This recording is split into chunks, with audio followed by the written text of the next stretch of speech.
a large South African bank is said to have blocked the accounts of those closely connected to Delegate President Paul Mashatile in an enormous money-related raid. The action aims to address concerns over a deal involving R85 million that sparked alarms in the financial institution's bet and consistency section.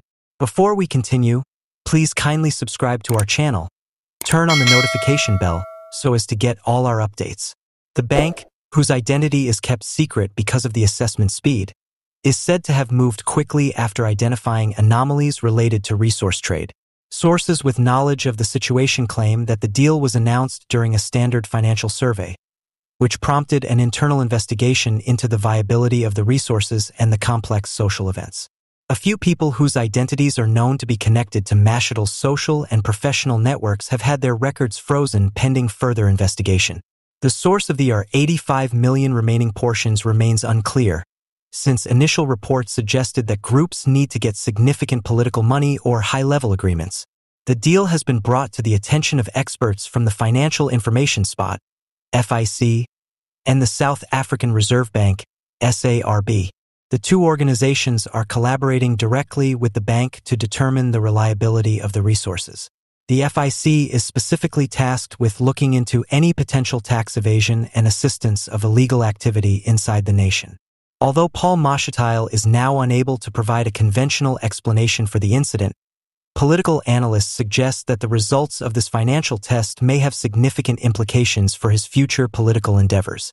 Money-related expert Thabo Mnguni said, "The completion of documents pertaining to such enormous sums of money raises troubling questions regarding the reliability of financial operations within clear-cut political circles.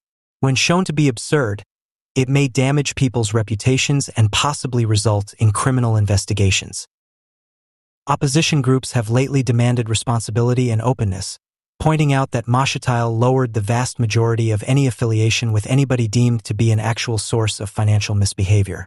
The Democratic Alliance, DA, whose delegate emphasized the need for a total story of the real factors including this trade, has encouraged law enforcement to expedite their review. The evaluation continues to progress, with the bank and regulatory specialists attempting to adhere to the initial phases and goal of the R85 million. Regular future developments will occur sooner rather than later, as attention becomes more focused on the financial sector and its connections to political officials.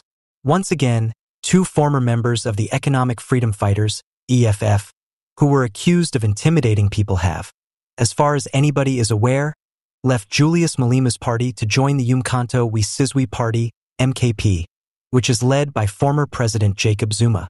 The unexpected shift in commitment has sparked widespread curiosity in South Africa's political landscape, as the MKP continues to attract former EFF members. The alleged blackmailers, whose identities have not yet been proven beyond a reasonable doubt, were unmistakably linked to financial offenses inside the EFF, which prompted internal assessments.